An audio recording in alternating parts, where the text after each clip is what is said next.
반갑습니다. 우리 성도님들, 이 세상에서 제일 힘이 센 것은 무엇이라고 생각하십니까? 이 세상에서 가장 능력이 있는 것은 또 무엇일까요? 그리고 이 세상에서 가장 영향력이 있는 것은 무엇일까요? 그리고 이 세상에서 가장 위대한 것은 무엇일까요? 우리 질문이 좀 추상적이긴 하지만 보는 관점에 따라서 어느 것이 더 힘이 있고 영향력이 있는지에 관해서 우리 각자 생각이 다를 수는 있을 것입니다. 그런데 성경에 보니까 사랑이 가장 위대하다고 가르쳐주고 있는 것 같습니다. 그래서 이 세상에서 제일 힘이 센 것은 사랑이다. 그래서 오늘 설교 제목을 사랑은 백정백승 천하무적인 것이니까 우리 사랑과 함께하면 우리가 이 세상을 이길 수 있는 축복을 누릴 수 있습니다. 사랑의 효과가 어느 정도 있는지에 관해서 이솝 우화 중에 우리 해와 구름의 힘과 여루기라고 하는 것 혹시 다 아시죠? 다 아는 얘기인데 우리 교육용으로 어린이 교육용으로 그 동영상을 만든 게 있어요. 재밌으니까 2분 34초 우리 잠깐 동영상 보고 또 말씀 듣도록 하겠습니다.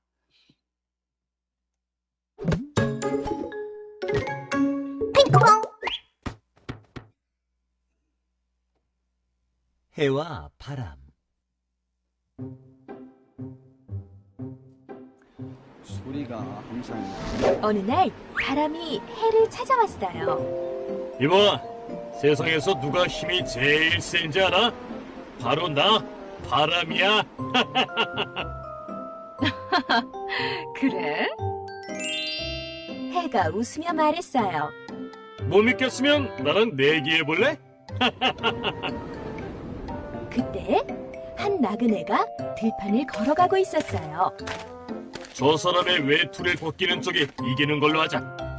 바람은 말을 마치기가 무섭게 먼저 입김을 불어댔어요.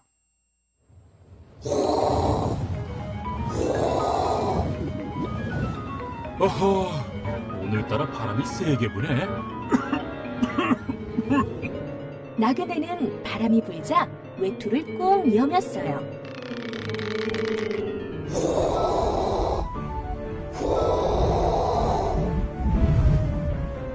바람은 점점 세게 입김을 불었지만 그럴수록 나그네는 외투를 더 단단히 잡았어요. 아, 힘들어. 난 이제 그만할래. 바람이 물러나자 해가 나섰어요. 이번엔 내 차례군. 내가 하는 걸 잘 봐. 해는 웃으며 뜨거운 햇빛을 비추기 시작했어요. 어? 갑자기 왜 이렇게 덥지? 아이고, 더워. 아이고, 아이. 나그네는 날씨가 더워지자 외투 단추를 풀었어요. 마침내 너무 더워서 참다 못한 나그네는 외투를 벗어던졌지요. 봤지? 바람아, 힘이 세다고 잘난 척하면 못 써. 해의 말에 바람은 부끄러워 달아나 버렸답니다.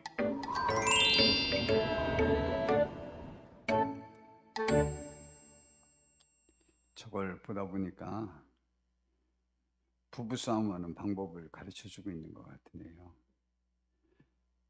한번 세게 큰 소리 치고 해보시라니까. 상대방이 절대 기죽지 않아요. 신기하죠? 그래서 더 세게 나와. 신기해요. 그래서 부부는 저렇게 햇볕 정책을 항상 펴야 됩니다. 그래서 사랑으로 이렇게 감싸줄 때 부부의 마음이 열려서 서로가 서로를 더 위할 수 있고 그렇게 하게 되는 거죠. 사랑이 힘이 제일 세다고 지금 말하는 거예요. 그래서 근데 이솝이라는 사람 참 신기하죠. 여러 가지 우화를 만들어서 분쟁을 해결하고 또 어떤 것 인생에 관한 교훈을 많이 줬습니다. 그런데 본인이 또 분쟁을 해결하러 어느 지역에 가서 좋은 또 우화를 준비해 갖고 갔습니다. 근데 그걸 말하기도 전에 모함을 받아 가지고 군중들에게서 죽임을 당하고 말았습니다. 참 인생은 모를 일입니다. 그러나 우리 사랑이 우리들에게 얼마나 귀중한지에 관해서 아셔야만 합니다. 성경은 하나님이 우리를 사랑하신다는 이야기를 기록한 것이 성경입니다. 그리고 성경은 그 사랑의 하나님이 계시다는 것을 말씀하신 것입니다. 그리고 성경은 하나님의 말씀대로 사는 것이 우리들에게 생명과 평안함을 가져오는 축복을 가져올 수 있다고 하는 것을 가르쳐 준 것이 성경입니다. 근데 하나님은 우리를 사랑하셨습니다. 성경에 나와 있습니다. 그리고 그래서 우리는 성경을 통해서 하나님이 우리를 어떻게 사랑하셨는지에 관한 것을 알 수 있습니다. 제가 이 말씀을 준비하면서 제일 먼저 떠오른 하나님이 우리 인류를 사랑하는 것 중에 첫 번째가 무엇일까라고 생각할 때 우리를 창조하셨다는 것, 그리고 천지를 창조하셨다는 것, 우주를 창조하셨다는 것, 그것을 만드신 거죠. 그 만드셨다는 것이 사랑의 발로라고 저는 생각합니다. 왜냐하면요, 우리는 자녀를 낳으려고 하고 또 애완동물을 키우려고 해도 또 관상용 물고기를 키우려고 해도 꽃을 키우려고 해도 걱정과 두려움이 있습니다. 내가 내 자녀를 잘 키울 수 있을까? 혹은 짐승들은 물고기든 꽃들은 그걸 키우기 위한 그 기대감도 있지만 그에 대한 염려가 있습니다. 그리고 그것들을 죽이면 어떡하지? 잘못 키우면 어떡하지? 라고 하는 것. 그뿐만이 아닙니다. 임신한 10개월간의 임신 기간도 힘들고 양육도 힘들고 경제적인 부담도 두렵고 버겁게 느낄 때도 많이 있습니다. 또한 무엇이든지 키워보려고 하는 것도 수고와 시간과 공간과 비용이 필요합니다. 그럼에도 불구하고 시도하는 것은 자녀와 애완동물과 관상용 물고기와 꽃을 사랑하기 때문에 낳고 또 키우는 것입니다. 사랑하고 좋아하지 않는 사람은 절대 그런 것들에 도전을 하지 못합니다. 다 사랑이 그것을 가능하게 하는 것입니다. 사랑이 수고를 가능하게 하고 사랑이 염려와 걱정을 극복하게 만듭니다. 그리고 사랑이 나의 비용을 그곳에 투자하게도 만드는 것이죠. 자, 그러므로 천지와 인류를 창조하신 것도 다 하나님의 사랑이었기 때문이라고 생각합니다. 하나님이 인류를 창조하시고 걱정도 하시고 근심도 하셨잖아요. 기뻐도 하셨지만은 굉장히 기쁘죠. 제일 기뻐하셨죠. 자, 그런데 그럼에도 불구하고 사람이 하나님을 근심스럽게 했지 천지 만물이 하나님에게 걱정을 끼쳐드렸고 염려를 끼쳐드린 것은 하나도 없습니다. 여하튼 그 좋아하고 사랑하기 때문에 우리 인류를 창조할 수 있는 거죠. 심지어는 하나님께서 인류를 창조하실 때 그 자신 혹은 그 아들을 희생시켜야 될 일이 있을 거라고 생각하지 못하셨겠습니까? 다 하셨음에도 불구하고 그 사랑하기 때문에 그것을 가능하게 한 것입니다. 그 다음에 하나님은 천지와 인류를 버리지 아니하시고 끝까지 사랑하셨다고 성경은 가르쳐주고 있습니다. 그래서 이 세상에서 가장 아름다운 이야기가 하나님이 인류를 위해서 그 아들을 보내주신 그 사랑 이야기가 가장 큰 것이죠. 그래서 인류가 여하튼 죄를 지면 우리 마음속에 근심과 염려와 걱정과 두려움과 여러 가지 것들이 우리들 속에 있는 것은요, 큰 이유가 있는데 첫 번째가 죄 때문입니다. 그리고 두 번째, 사랑이 그것을 극복할 수 있는데 우리들의 마음속에 진정한 사랑이 없으면 그러한 모든 문제들을 극복할 힘을 내 스스로가 잃어버립니다. 그래서 내 스스로가 무너지고 내 스스로가 무너지다 보니까 나와 관계된 모든 사람들을 연쇄적으로 내가 또 무너뜨리는 그러한 아주 안 좋은 결과들이 나타나게 되죠. 그런데 성경은 우리 인류, 하나님을 떠난 우리, 죄를 짓고 있어서 결국 죽음으로 달려가는 우리 인류를 위해서 하나님께서 그 아들을 주신 거죠. 그래서 성경 전체 가르쳐 준 말씀을 무엇을 가르쳐 줬느냐라는 것을 한마디로 요약을 하면 요한복음 3장 16절에 나와 있는 내용이 성경 전체의 내용의 핵심이요 요약입니다. 하나님이 이 세상을 굉장히 사랑하셨어요. 그래가지고 독생자를 우리에게 주신 거죠. 독생자는 외아들. 외아들이라고 하는 얘기는 하나님 자신인 거죠. 하나님의 아들은 하나님의 하나님. 독생자를 주셨으니 이는 그를 믿는 자마다. 주셨다고 하는 것은 우리 죄를 대신해서 예수님을 죽게 했다는 거죠. 그래서 우리의 죄값이 씻어져서 우리가 구원받을 수 있게 되는데, 이는 그 하나님이 하신 그 일을, 또 그 일의 중심이 된 예수님의 그 사역을, 혹은 그 예수님을 믿는 자마다 멸망하지 않고 영생을 얻게 하려고 그 아들을 희생시키셨다는 거죠. 그것이 사랑이죠. 그 사랑을 로마서 5장은 또 이렇게 표현을 합니다. 우리가 아직 연약할 때에 기약대로 그리스도께서 경건하지 않은 자를 위하여 죽으셨도다. 의인을 위하여 죽는 자가 쉽지 않고 선인을 위하여 용감히 죽는 자가 혹 있거니와, 우리가 아직 죄인 되었을 때에 그리스도께서 우리를 위하여 죽으심으로 하나님께서 우리에 대한 자기의 사랑을 확증하셨다고 이렇게 말씀하고 있습니다. 여러분, 여기에 나오는 세 가지의 표현이 있어요. 우리가 아직 연약할 때에, 우리 인류를 말합니다. 그 다음에 이것을 경건하지 않은 자라고 표현하고 있습니다. 이것을 다시 8절에는 우리가 아직 죄인 되었을 때에 라는 거죠. 연약한 건 뭐냐? 뭐가 연약한 거냐? 믿음으로 제대로 살지 못하는 거죠. 믿음으로 산다고 하는 것은 하나님의 말씀대로 산다는 것이고, 하나님의 말씀대로 산다는 것은 사랑하면서 산다는 거예요. 사랑을 이루면서 사는 거예요. 그걸 못하는 거죠. 경건하지 못한 우리. 그리고 그걸 갖다 다른 말로 바꾸면 죄인 되었을 때에, 그랬을 때 하나님이 우리를 위해서 그 아들을 대신 죽게 보내주셨다는 얘기인데, 그러면서 오늘 성경이 가르쳐 주잖아요. 사람은 의인을 위하여 혹은 선한 사람을 위해서 간혹은 죽거나 무엇을 해주고 싶은 마음이 있다는 것이죠. 우리도요, 만약 후원을 냈을 때, 이번에 이제 스포츠 저기 하는데, 다른 회사들에서 어떤 선수를 후원합니다. 근데 선수를 후원할 때 그가 금메달을 딸 가능성이 있다고 하는 사람에게 후원을 더 많이 합니까?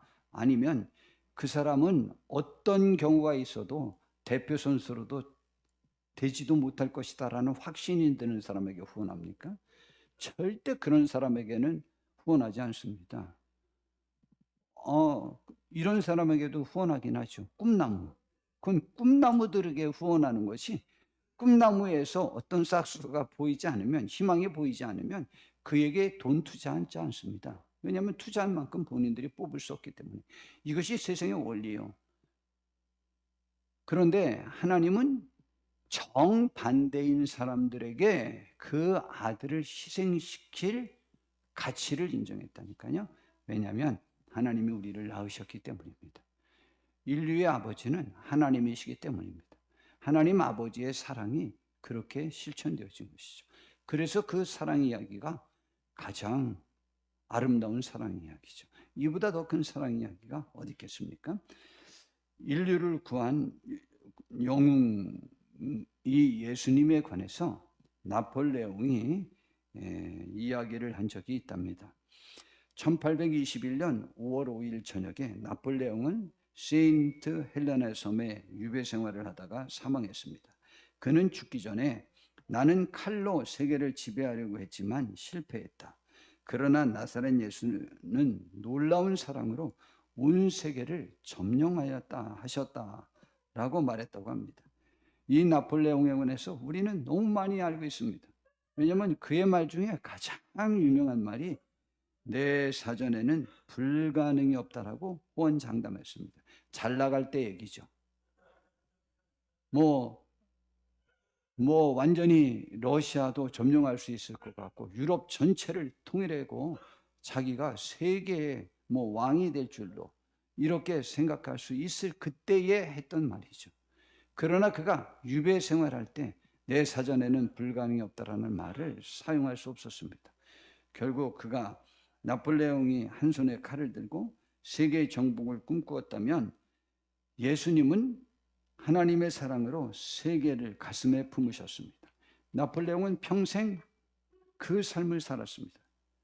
자기의 총칼로, 자기의 지략으로, 자기의 용맹으로, 자기의 진취적인 생각으로 세계를 정복할 수 있을 것이라고 생각했는데 정반대로 자기가 죽게 되는 것이죠. 죽기 전에 나폴레옹이 그렇게 말한 것입니다. 그래서 이렇게 말할 수 있는 거죠. 나폴레옹은 대포와 총칼로 많은 군인들의 생명을 빼앗았지만 예수님은 하나님의 사랑으로 죽어가는 많은 사람들을 살리시고 구원하셨습니다. 나폴레옹이 세인트 헬레나 섬에서 고독하게 질병으로 사망했지만 예수님은 인류를 구원하시기 위하여 십자가에 달려 죽으셨다가 사흘 만에 부활하셨습니다. 나폴레옹은 실패한 프랑스의 영웅이었지만 예수님은 온 인류를 구원하신 하나님의 아들이셨습니다. 후대에 남겨진 나폴레옹의 교훈은 별로 없지만 예수님의 모든 말씀은 성경에 기록되어 2000년이 지난 지금에도 2000년이 뭡니까? 구약 성경이 기록되기 시작한 것은요. 지금으로부터 3500년 전부터 기록이 됐어요. 또 어떻게 보면 4000년 전부터도 기록된 것이에요. 그러나 그 내용이요. 지금도 없어지는 것이 아니고 점점 세계가 지금 더 현대에 가까운 시대로 오면 올수록 미래에 가도 그 성경 말씀만큼 그 가치가 손상되지 않고 또 성경 말씀만큼 변하지 않고 그것이 오류가 있었으니까 바꾸자라고 해서 성경이 바뀌어지지 않습니다. 세상의 어떤 논리도 다 바뀌지만 하나님의 말씀의 논리는 바뀌지 않습니다. 그러므로 이 2000년이 지난 지금에도 혹은 4000년이 지난 지금에도 그 말씀이 영의 양식이 되고 삶의 이정표가 될 뿐 아니라 구원의 길이 되고 있습니다. 칼을 제압하고 이기는 놀라운 무용의 무기가 있다면 그것은 변함없는 그리스도의 사랑입니다. 칼보다 더 강하고 어떤 것보다 강합니다. 사랑이 강하다면 왜 하나님이 강하신지 압니까? 그분은 사랑이시기 때문입니다. 그래서 세 번째, 우리를 향한 하나님의 뜻은요. 생명과 평안과 미래와 희망을 주기 위한 그러한 목적을 갖고 있습니다. 야, 종훈아 목사님하고 약속했지? 그래, 지금 내가 이야기할게. 그래, 조용히 하자. 응? 그래, 고마워. 그래. 에레미야서 29장 11절에 보니까 여호와의 말씀이니라. 너희를 향한 나의 생각을 내가 아나니 평안이요 재앙이 아니라 라고 이야기했습니다. 하나님은 우리들을 향한 생각이 있습니다. 우리들에게 어떤 일이 벌어지고 우리가 국가적으로 어떤 일을 벌어진다고 할지라도 그 안에 우리가 그 안에서 하나님의 뜻만 깨달은다면 모든 것은 하나님이 우리를 향한 평안이고 또 미래에 희망을 주는 그러한 목적 때문인 경우가 많이 있습니다. 그리고 그 안에서 그러한 것들을 얻을 수가 있습니다. 그래서 로마서 8장 6절에 그 말씀을 또 이렇게도 표현을 했습니다. 육신의 생각은 사망이요. 사람의 뜻대로 살려고 하는 생각, 이 사람의 뜻대로 살려고 하는 생각이라고 하는 것은 여기에서 가르쳐 주는 것은 하나님의 말씀과 반대되는 다른 것대로 하나님이 요구하는 것을 알고 있음에도 불구하고 다른 길로 가려고 하는 것을 말하는 것입니다. 그것은 사망이고 영의 생각은 하나님의 말씀의 뜻대로 살려고 하는 생각은 생명과 평안이 우리들에게 주어질 수 있음을 가르쳐주고 있습니다. 그래서 로마서 2장 7절에서 10절에 보니까 참고 선을 행하여 영광과 존귀와 썩지 아니함을 구하는 자에게는 영생으로 하시고 오직 당을 지어 진리를 따르지 아니하고 불의를 따르는 자에게는 진노와 분노로 하시니라. 그런데 이 세상에 많은 죄를 짓는 사람들의 특질은요, 정말 신기합니다. 그들은 무리를 지어 죄를 짓는 습관이 있습니다. 그리고 죄를 짓는 사람들은 이렇게 당을 짓는다고 하는데 큰 무리를 이루는 경우가 많습니다. 그런데 선을 행하는 사람, 하나님의 뜻대로 살려고 하는 사람은 간혹은 전체 무리가 그 악으로 행한다고 할지라도 내가 혼자 그 길을 걸어야 될 때가 굉장히 많습니다. 이게 역사 중에서 그래서 이게 참 신기한 일입니다. 예수님 당시에도 예수님이 재판받을 때 백성 전체가 예수님을 십자가에 못 박으라고 외쳤습니다. 예수님은 혼자 섰음에도 불구하고 조금도 두려워하지 아니하고 종훈아 그래 약속 지킬 거지? 그래 지켰어. 그래 한번 좀 참아봐. 그래 이야기하지 말고 소리 내지 말고 조금만 지난주에 예배 잘 드린 것처럼 그렇게 하자. 그래 한번 해봐. 자 그런데 이렇게 하나님께서는 인류에게 약속한 것이 예수님을 믿는 사람에게 약속한 것이 있고 인류 전체에게 공평하게 그냥 같이 주신 약속이 있습니다. 그런데 인류 전체에게 무슨 약속을 줬느냐면 굳이 말하면 부모님을 공경하고 살인하지 않고 사랑을 실천하는 삶을 살면 그들의 삶에 평안과 축복이 오도록 하나님이 약속을 하셨어요. 이걸 갖다 일반 원칙이라고 그래요. 그리고 게으른 사람에 비하여 부지런한 사람, 이것은 신앙과 상관이 없습니다. 부지런한 사람이 더 부자가 되는 거예요. 게으른 사람이 가난해지는 거예요. 나 하나님 믿는데 왜 저 사람은 하나님도 안 믿고 그러는데 나 예배할 때 저 사람이 이랬고 저 사람은 더 부지런한데 난 예배하고 나 하나님의 뜻대로 살았는데, 그러나 게으른 것은 하나님의 뜻대로 사는 게 아닙니다. 물질의 축복에 관해서는 부지런함이라고 하는 것, 그것이 첫 번째 요인으로 가르쳐주고 있습니다. 그러므로 우리 인류에게 하나님께서 공평하게 준 게 있어요. 뭘 공평하게 주냐? 참고 선을 행하여 영광과 존귀와 썩지 아니함을 구하는 자에게는 영생으로 하신다고 했는데, 이 세상의 모든 사람도 양심껏 살면 사실은 천국 갈 수 있다는 거예요. 그런데 이 세상에서 누구든지 간에 100% 양심의 거리낌이 없는 사람이 없기 때문에 구원은 받지 못하지만 그들에게 하나님이 일반적으로 축복을 줄 수 있습니다. 그러므로 우리 교회 안 다니는 사람도 뭐를 하냐면, 맞은 사람은 다리 뻗고 잘 수 있고 남을 때린 사람은 오므리고 잔다고 말했습니다. 그 신앙이 있는 사람은 그 마음이 더 심화되겠지만은 신앙이 없는 사람도 똑같다는 것이죠. 그러므로 우리는 하나님께서 그러한 법을 주셨는데 우리는 무엇에까지 이르러야 되느냐? 구원에까지 이르러야 되는 거죠. 영생을 얻어야 되는데 우리가 죄인임을 인식하는 것들이 필요한 거죠. 그래서 오직 당을 지어 진리를 따르지 아니하고 불의를 따르는 자에게는 진노와 분노로 하시리라. 악을 행하는 각 사람의 영에는 환난과 곤고가 있으리니 먼저는 유대인에게요 그리고 헬라인에게라. 세상 모든 사람에게 똑같다는 말이죠. 이거는 유대인이나 이방인이나 믿는 자나 믿지 않는 자에게 똑같다는 것이죠. 선을 행하는 각 사람에게는 영광과 존귀와 평강이 있으리니 먼저는 유대인에게요 그리고 헬라인에게라. 그런데 하나님의 말씀대로 사는 사람은, 또 하나님의 말씀대로 살려고 노력하는 사람은 평안함과 생명을 같이 얻을 것임을 가르쳐주고 있는 것이죠. 네 번째, 하나님은 우리를 어떻게 사랑하셨냐면, 우리에게 사랑을 보이신 하나님은 우리도 사랑을 해야 하며 사랑의 위대함을 알기를 원하고 있습니다. 여러분, 사람은요 누구나 자기가 낳은 자녀가 자기를 닮는 것을 100% 원하지는 않습니다. 왜냐하면 그래서 부부가 싸울 때 내 자녀가 어떤 잘못을 하면 그러잖아요. 꼭 제비 닮아서 그런다고. 좋은 거는 날 닮았다고 이야기하잖아요.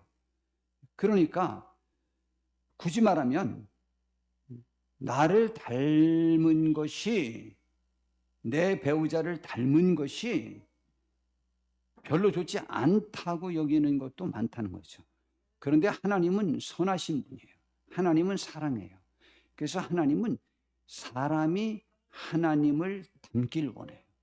하나님을 닮는 것은요, 우리의 형체가 닮는 것이 아니에요.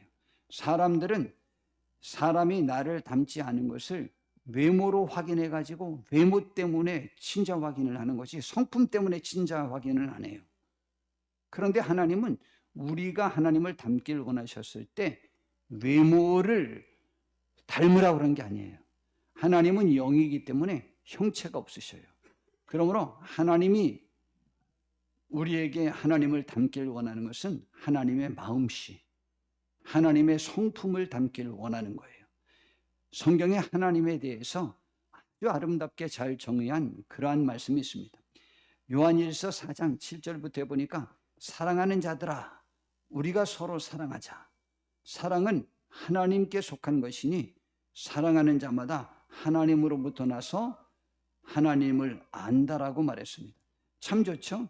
저는 저 표현이 항상 좋다고 그랬잖아요. 사랑하는 자들아, 우리를 향한 말씀입니다. 하나님이 내가 사랑하는 임마누엘께 성도들아, 우리가 서로 사랑하자. 왜냐하면 사랑은 하나님께 속한 것이니 사랑하는 자마다 하나님께로부터 난 사람이고 또 하나님을 알 수 있다. 사랑하지 않는 사람은 결코 하나님을 제대로 발견할 수 없다고 가르쳐주고 있죠. 그러면서 말씀합니다.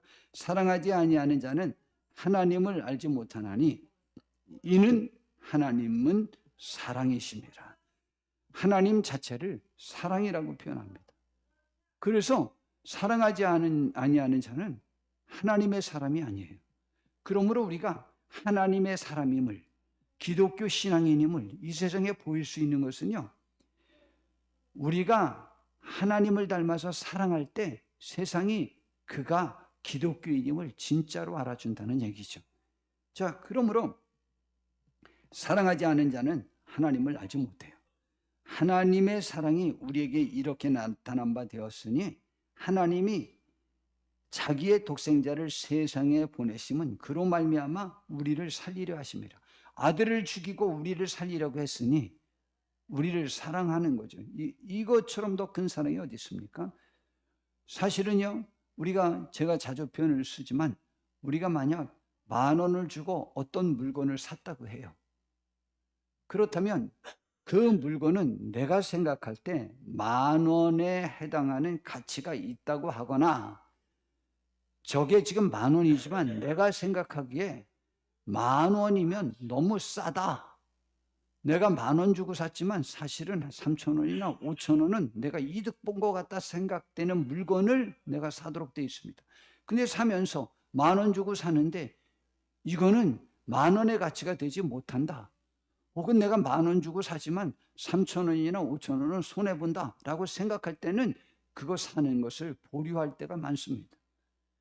여러분, 하나님이 우리를 사기 위해서, 구원하기 위해서 누구를 팔았는지 알아요? 누구를 죽였는지 알아요? 본인의 아들을 죽였어요. 그러면 우리에 대한 가치와 우리에 대한 사랑이 최소한은 누구만큼은 사랑하고 하는 거예요? 예수님만큼, 자기 아들만큼은 사랑하거나 아들보다 더 사랑하는 거죠. 우리가 하나님 앞에 그렇게 사랑받은 존재예요. 하나님이 우리를 사랑한 것 같은 사랑을 우리가 실천하기를 원하는 거죠. 그래서 하나님의 사랑이 우리에게 이렇게 나타난 바 되었으니 하나님이 자기의 독생자를 세상에 보내시는 이유는 그로 말미암아 우리를 살리려 하시는 사랑을 보이고, 그게 사랑이죠. 그게 사랑이죠. 그래서 사랑은 그래서 여기에 있는 거죠. 사랑은 어디에 있는지 알아요? 하나님께 있어요. 사랑은 하나님께 있는 거죠. 사랑은 여기에 있으니, 사랑은 이 하나님이 하신 일에 있으니, 이 사랑에 해당되는 이 하나님이 인류를 향하여 그 아들을 주신 그 사랑의 실천을 보이신 것에 대한 그 의도에 합당한 삶을 우리가 살 때 사랑하는 거예요. 이런 사랑하기 어렵다고요? 예, 어렵죠. 어렵지만요, 저는 장담하건대 우리 성도님들 사랑하지 않고 살아보세요. 그럼 반대로 이런 사랑의 마음을 품지 않고 살아보세요. 여러분이 행복한가요? 이 세상에서 가장 불행한 사람이 내가 남을 사랑하지 않고 사는 사람이에요. 이 세상에서 가장 행복한 사람은요, 내가 남을 사랑하면서 사는 사람이 제일 행복해요. 여러분, 교회를 올 때도 혹은 어느 단체를 갈 때도 내가 사랑하는 사람이 있을 때 가는 게 더 발길이 더 이끌리지, 나를 사랑하는 사람이 있는 곳에 가는 것이 더 발길이 이끌어지지 않습니다. 내가 그 사람을 사랑하지 않는데 나를 사랑하는 사람이 있으면 나를 사랑해 갈 수 있다고. 예, 그건 맞지만 주고받아줘야 됩니다. 나를 사랑하고 내가 그를 사랑하지 않으면 그를 갖다 나에 대해서 스토킹한다고 말해요. 나를 옥죄인다고 말해요. 그래서 나를 사랑하는 사람이 나를 더 이끄는 게 아니에요. 내가 사랑할 때 내가 무슨 일을 할 때도 더 행복하고 두려움이 없고 걱정이 없고 염려가 없어요. 그러므로 우리는 이 사랑을 행해야 돼요. 사랑은 여기 있으니 우리가 하나님을 사랑한 것이 아니요 하나님이 우리를 사랑하사 우리 죄를 위하여 화목제물로 그 아들을 보내셨는데, 그래서 사랑이 여기 있는 거예요. 그 하나님의 사랑이, 그 사랑. 예, 11절에 보니까 사랑하는 자들아 하나님이 이같이 우리를 사랑하셨은즉 우리도 서로 사랑하는 것이 마땅하도다. 어느 때나 하나님을 본 사람이 없대요. 이 세상에서 하나님을 본 사람은 한 명도 없어요. 그런데 만일 우리가 서로 사랑하면 하나님이 우리 안에 거하시고 그의 사랑이 우리 안에 온전히 이루어지느니라. 우리가 서로 사랑하면은요, 우리를 보고 하나님인 줄 아는 거죠.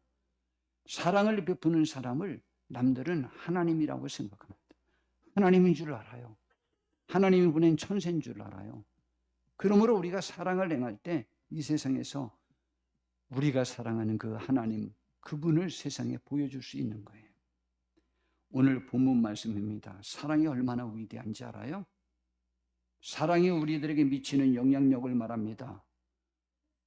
하나님이 우리를 사랑하시는 사랑을 우리가 알고 믿었느니 하나님은 사랑이시라. 사랑 안에 거하는 자는 하나님 안에 거하고 하나님도 그 사람 안에, 우리 안에, 사랑하는 우리 안에 거해요. 이로써 사랑이 우리에게 온전히 이루어진 것은, 사랑이 우리들 속에서 진짜 이루어지면 우리로 심판날에 담대함을 가지게 하려 함이니, 심판날은 죽어서 우리가 이 세상에서 어떻게 살았느냐에 따라서 지옥으로 보내고 천국으로 보내는 그 심판대 앞에서 그 죽음 이후의 세상에 관해서 조금도 두려움을 갖지 않고 담대함을 가질 수 있는 것이 사랑이라는 거죠. 온전히 우리가 사랑대로 사랑을 실천하고 살면 그렇다는 거죠. 주께서 그러하신 것 같이 우리도 이 세상에서 그러하리라고 말씀하고 있습니다. 그러므로 사랑 안에 두려움이 없고 온전히 두려움을 내쫓는 거예요. 여러분, 또다시 하나님이 천지를 창조하셨을 때 사람을 향하여 여러 가지 것들을 그들을 돌보고 함께 하셔야 된다는 걸 모르셨을까요? 인류가 범죄하고 그렇게 했음에도 불구하고 그로 인하여 근심과 염려가 있었는데 사랑 때문에 자기 아들을 희생시킬 수 있었습니다. 그리고 그것을 두려워하지 않고 그것을 기쁨으로 감당할 수 있는 것이 사랑입니다. 여러분, 사랑은 두려움을 내쫓습니다. 또다시 말씀드립니다. 꽃이나 무엇을 키우려고 할더라도 그것을 사랑하지 않으면 그로 인하여 내가 투자해야 될 시간, 공간, 비용, 여러 가지 것들 혹은 실패, 이러한 두려움을 극복하고 그것을 합니다. 그걸 사랑할 때가 가능합니다. 사랑하지 않으면 절대 애완동물 못 키웁니다. 그것이 무슨 애완동물이에요? 나를 너무 힘들게 만드는 거지. 사랑이 없기 때문입니다. 그러므로 두려움에는 형벌이 있다. 왜? 두려움에는 왜 형벌이 없을까? 이 형벌이 있을까? 두려워하는 자는 사랑 안에서 온전히 이루지 못하였기 때문이라고 오늘 성경은 말씀하고 있는 것입니다. 그러므로 사랑은 두려움을 이기고, 사랑은 심판을 이기고, 사랑은 염려를 이기고, 사랑은 이 세상의 모든 것을 극복할 수 있는 백전백승 천하무적이 될 수 있습니다. 그러므로 물질이 나에게 얼만큼 있어야 되고, 나에게 건강이 얼마나 있어야 되고, 환경 여건이 얼마나 내가 갖춰져야만 무엇을 할 수 있다고 하는 것은 아닙니다. 아무리 있어도 내가 사랑이 없으면 내가 그 모든 여건들을 그곳에 투자할 힘이 없습니다. 생각도 없고 관심도 없습니다. 사랑이 우리를 승리하게 이끄는 것임을 우리는 분명히 아셔야만 합니다. 그러므로 우리 하나님은 우리에게 하나님을 사랑하고 이웃을 사랑하라고 강력히 요구하고 있습니다.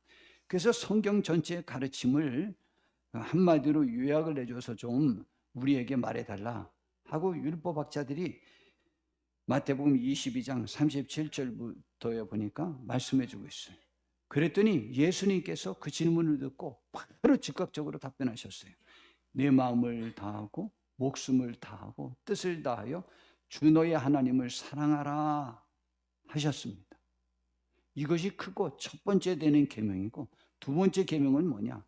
둘째도 그와 똑같다는 거죠.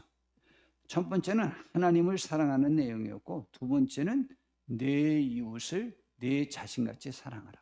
하나님 사랑하고 이웃을 사랑하라. 여러분, 교회 생활을 하고 신앙생활하고 하는 모든 성경의 말씀대로 사는 것들이 부담인 분들이 굉장히 많습니다. 지금 전 세계 기독교인들을 전체, 제가 이제 저희 교회에서 항상 말할 때 하나님의 말씀대로 온전히 살려고 하는 사람은 몇 %일까라고 했을 때, 저는 저희 교회를 볼 때 10%를 어떠한 경우에라도 넘기지 못합니다. 여하튼 그래도 하나님의 말씀대로 최대한 살아보려고 생각하고 노력하는 사람은 10%밖에 없어요. 그런데 미국에서도 그런 통계를 냈더라고요. 성경의 가치대로 온전히 살려고 하는 사람들이 몇 %였느냐? 6% 혹은 7% 그렇게 나옵니다. 이 10%를 넘지 못합니다. 전 세계 어디를 가서 통계를 놔도 다 똑같습니다. 굳이 말하면 약 10%의 사람들은 하나님의 말씀대로 사는 것이 너무 좋아요. 왜냐하면 하나님을 너무 사랑하기 때문입니다. 그리고 하나님에게 무엇을 더해주고 싶은 생각 때문에 신앙생활이 오히려 나에게 힘이고, 나 자신의 스스로에 대한 자기 가치가 그 신앙생활에서도 얻게 되고, 그 자부심과 기쁨이 이루 말할 수가 없습니다. 그런데 너무 많은 인원이 사실은 교회는 나오지만 그렇지 않아요. 그래서 성경의 가르침이 조목조목 부담스러운 것이 너무 많아요. 여러분, 하나님을 사랑하면은요, 모든 율법은 다 사랑으로 점철되는 거예요. 사랑을 하면 뭐든지 다 할 수 있어요. 뭐 할 수 없는 게 없어요. 하나님 사랑하는데 다른 신을 둘 수 있겠습니까? 하나님 사랑하는데 우상을 만들어 놓고 그걸 하나님이라고 하겠습니까? 하나님을 사랑하는데 안식일을 안 지키고 하나님의 이름을 망령되이 일컬을 사람이 있겠습니까? 사람을 사랑하는데 살인할 수 있습니까? 부모님을 사랑하는데 부모님을 공경 안 할 수 있습니까? 있을 수가 없습니다. 이웃을 사랑하는데 도둑질할 수 있습니까? 있을 수가 없습니다. 모든 것은 다 사랑입니다. 그래서 성경 로마서 13장 10절에는 이웃 사랑은 이웃에게 악을 행하지 아니하나니 그러므로 사랑은 율법, 성경 전체에서 가르쳐주는 율법의 완성이 사랑이라고 그랬어요. 이 사랑은 우리들에게 어떤 또 축복을 가져오고 사랑이 얼마나 영향력이 많은지 압니까? 피조물, 우주 자체도 이 사랑, 하나님의 사랑을 닮은 사람들을 보고 싶어서 피조물 전체가 탄식한대요. 피조물에는 사람, 동물, 물고기, 또 그리고 생물, 광물, 좌우지간 모든 그 지구, 이 우주 자체도 피조물이 고대하는 바는 하나님의 아들들이 나타나는 거래요. 하나님의 아들은 예수님입니다. 사랑의 화신이죠. 그런데 아들들은 그분을 닮은 기독교인들을 말해요. 피조물이 고대하는 바는 하나님의 아들들이 나타나는 거래요. 고대한다. 피조물이 허무한데 복종하는 것은 자기 뜻이 아니요 오직 굴복하게 하시는 이로 말미암음이라. 그 바라는 것은, 피조물이 바라는 것은 피조물도 썩어짐의 종로로 탄 데서 해방되어 하나님의 자녀들의 영광의 자유에 이르는 것이라. 피조물이 다 이제까지 함께 탄식하며 함께 고통을 겪고 있는 것을 우리가 아느니라. 피조물의 탄식을, 그 고통을, 그것을 끝내줄 수 있는 것은 우리가 하나님의 아들을 닮는 거예요. 그건 뭐냐? 우리가 하나님의 아들 예수님처럼 사랑을 하는 거예요. 이뿐 아니라 또한 우리 그 성령의 처음 익은 열매를 받은 우리까지도 속으로 탄식하여 양자가 될 것 곧 우리 몸에 성령을 기도하니라. 우리 예수님 믿는 사람도 어제 우리 청년부에서 저도 그러면은 저의 소원 중에 첫 번째가 뭐냐라고 물어보더라고요. 하나님께로부터 어떤 상을 받고 싶냐고. 저는요, 제일 천국에 대한 기대감이 뭔지 알아요? 거기에는 죄가 없다는 것이 저에게 좋아요. 여러분, 이 세상에서 제가 바라는 소원이 뭔지 알아요? 저와 관계된 모든 분이, 제가 아는 모든 분이, 인류 모두가 하나님의 말씀대로 사는 모습을 보고 싶은 것이 저의 꿈이요, 소망이요, 목적이요, 제가 얻을 수 있는 최고의 상이에요. 우리 성도님들 중에서 한 분이라도 하나님의 말씀대로 살려고 하는 의향을 보이고 그 의지를 표현할 때마다, 그때마다 저는 하나님께로부터 상을 얻었다고 생각해요. 여러분, 목사된 저도 그것을 보고 싶어서 지금 탄식하고 있다니까요. 세상 모든 피조물도 다 똑같다는 것이죠. 우리가 하나님을 사랑하고 이웃을 사랑하는 삶을 살겠노라고 다짐하는 귀한 분들이 될 때 이 세상은 승리자들의 세상이 될 것입니다. 그러므로 하나님의 우리에 대한 사랑은 우리가 모든 두려움을 이기고 넉넉히 이기게 되는 제일의 근원이 된다는 사실을 명심하셔야 돼요. 그 부분을 로마서 8장 31절부터에는 너무 웅장하고 단호한 소리로 외치고 있습니다. 그런즉 이 일에 대하여 무슨 일? 하나님이 우리를 구원하기 위하여 그 아들을 주셔서 대신 희생하게해서 우리를 천국 백성 되게 해준다는, 우리같이 아직도 연약하고 경건하지 못하고 죄인된 우리를 그렇게 구원해 주시겠다고 하는 데 대하여 우리가 무슨 말 하리요? 만일 하나님이 우리를 위하시면 누가 우리를 대적할 수 있겠느냐? 자기 아들을 아끼지 아니하시고 우리 모든 사람을 위하여 내주신 이가 어찌 그 아들과 함께 모든 것을 우리에게 주시지 아니하겠느냐 그랬어요. 모든 것은 우리가 구하지 않는 삶의 여건 속에서 필요한 모든 것도 포함합니다. 그리고 무엇에서 이기느냐? 누가 능히 하나님께서 택하신 자들을 고발하리요. 고발한다는 것은 우리가 예수님 믿는 사람들은 죄 안 지켜요. 특별히 목사인 저는 또 설교도 해야 되니까 죄를 제일 안 짓겠죠. 더 많이 짓는다라고 하는 데는 아닐 수도 있을런지 모르지만 더 많이 지을 수도 있고, 죄를 안 짓는다는 것은 있을 수가 없어요. 굳이 말하면 우리가 지금 아직도 부족한 상태에 있다고 할지라도 누가 감히 우리를, 하나님이 죄 없도록 그 죄 때문에 대신 죽어준 우리를 고발할 수 있겠느냐? 사탄과 우리의 양심과 우리 도덕적 관념이 우리를 하나님 앞에, 우리 자신들도 우리 스스로가 고발해요. 스스로 자책해요. 그리고 다른 사람이 그럴 수 있고 사탄도 그럴 수 있어요. 고발하리요. 의롭다 하신 이는 하나님이시니 그 선포는 하나님의 했다 이 말이죠. 그러니 누가 우리를 죄 있다고 정죄하겠느냐. 죽으실 뿐 아니라 다시 살아나신 이는 그리스도 예수시니 그는 하나님 지금 우편에 계시면서 지금도 우리를 위해서 기도해 주시면서 으쌰으쌰 잘해라 승리하라 하고 격려하고 박수 쳐주고 힘을 주고 계시는 분이에요. 그런데 누가 우리를 그리스도의 사랑에서 그럼 끊을 수 있겠느냐. 환난이나 곤고나 박해나 기근이나 적신은 핏덩이 아주 가난하고 아무것도 갖추지 못한 어려운 상태, 위험이나 칼이랴. 기록된 바 우리가 종일 주를 위하여 죽임을 당하게 되며 도살당할 양같이 여김을 받았나이다 한과 같으니라. 그런 상태라도 그러나 이 모든 일에 우리를 사랑하시는 이로 말미암아 우리가 어떻게 이긴다? 넉넉히 이긴다. 하나님의 사랑으로. 그런데 하나님의 사랑을 누가 받느냐? 하나님을 사랑하는 자가 받아요. 그래서 넉넉히 이기느니라. 그래서 내가 확신하노니 사망이나 생명이나 천사들이나 권세자들이나 현재일이나 장래일이나 능력이나 높음이나 깊음이나 다른 어떤 피조물이라도 우리를 우리 주 그리스도 예수 안에 있는 하나님의 사랑에서 끊을 수 없다라고 말했습니다.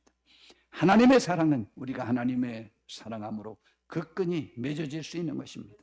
사랑은 모든 것을 이기고 남고 넉넉히 이길 수 있는 가장 원동력이 되는 것임을 믿으시길 바랍니다. 우리는 하나님을 사랑하고 이웃을 사랑하여 이 은혜와 축복을 이 세상에서도 누리면서 천국 가기까지 우리가 승리하는 복된 삶을 사는 복된 모든 분들 되시기를 진심으로 바랍니다. 기도하겠습니다. 주님, 오늘 이 시간 모였습니다.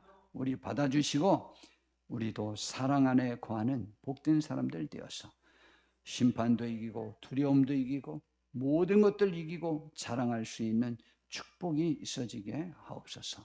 사랑이 우리 안에 이루어지는 그 은혜를 체험하는 우리 모두가 되기를 원하오며 우리 주 예수님의 이름으로